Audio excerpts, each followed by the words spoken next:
利用今天的时间，我们呢跟各位来介绍感恩的心。以前舍利弗从小的时候啊，他的面貌非常的庄严。长大以后呢，他就开始学习各种的技艺啊，他通晓智慧陀，聪明才智，高人一等。16岁的时候，不管他在讨论什么或在研究什么，他都能折服对方。所以族群里面所有的弟子对他非常恭敬佩服。后来舍利弗跟隔壁村的目犍连结交，他就投入外道去出家学习了。只有7天7夜的时间，他就能够贯通所有的教义宗旨跟精神，马上掌握要领。学习中会里面250个人，大家都奉他为上首了，最有影响力的人。但是舍利弗仍然感觉深深遗憾，觉得他没有完全解脱啊。后来佛陀成道没有多久啊，他住在王舍城竹林精舍，在竹林精舍当中有一个弟子叫马胜比丘，他穿着出家衣服出钵到城里面去乞食。舍利弗看到他的威仪非常的端正啊，他走路行步非常的稳重，于是就请教他说：你的师父是何人呢？你所修习的是什么法呢？马胜比丘就以佛陀所说的因缘法来告诉他，让舍利弗知道所有一切法都是没有我这样一个深奥的道理。马胜比丘说了：诸法因缘生，诸法因缘灭，我佛大沙门常作如是说。这句话我们翻成白话文说，一切的因缘就是外在的一切都是因为缘成熟了，条件具足了，它就出现。如果这个缘没有成熟，没有具足，它自然就消失了。所以世间的外在一切都是假象啊。马胜比丘就说，我的老师是个大修行人，他是个出家人，经常说法提醒我们的。舍利弗听到这几句话，当下有所感悟啊，他感觉很有道理的。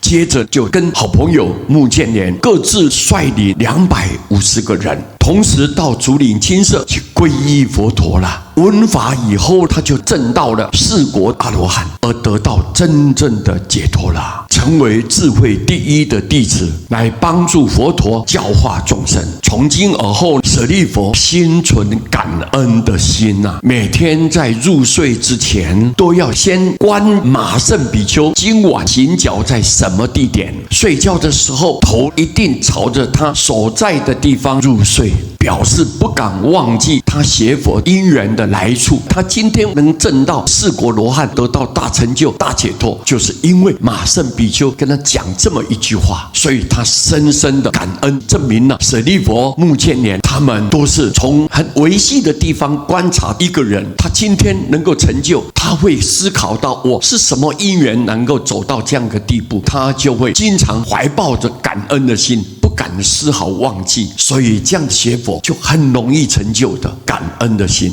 其实啊，不会圆满成就的佛陀也是一样心存感恩的心啊。佛陀每天晚上都在定中来观察，累劫累世当中，他修行以来是什么人曾经布施过他一钵之饭，或者是一杯之水？何人曾以法语来教导过我？何人曾经以一个柔软语来安慰过我自己？何人曾经共为同事？何人同为眷属？甚至于什么人曾经有过一面之缘？这些点点滴滴有缘的人，现在他们到底在何方世界？居住在什么处所？得到的因缘成熟没有呢？对方只要因缘成熟了，佛陀都会不辞辛苦的到他住的地方，为他解说解脱法，来消除烦恼障，让他能够得证菩提果啊！各位，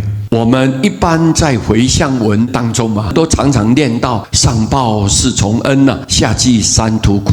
其中所谓四重恩，就是父母恩、师长恩、国土恩、众生恩啊。大家想一想，如果没有父母生育跟养育啊，我们哪有这个人的身体可以修行呢？所以要感恩啊！如果没有佛陀与师长的教诲，我们哪里能够知道修行的道理跟记忆谋生呢？所以我们要感恩啊！如果没有国家的政治安定与保护，我们怎么能够安心修行办道呢？所以要感恩啊！如此，我们每一个人如果存着感恩的心，人人做着感恩的事情，这个世界何尝不是一个人间净土啊？我们现在看到社会很现实、很残酷，恩将仇报，不懂得感恩，动不动就打打杀杀，加以伤害，做出一些损人又不利己的事情。所以我们一定要提倡因果，让大家都能明白做人的道理，那这样社会会和谐，国家会进步。我们以感恩的心这一篇道理呢，来各位大家分享。阿弥陀佛。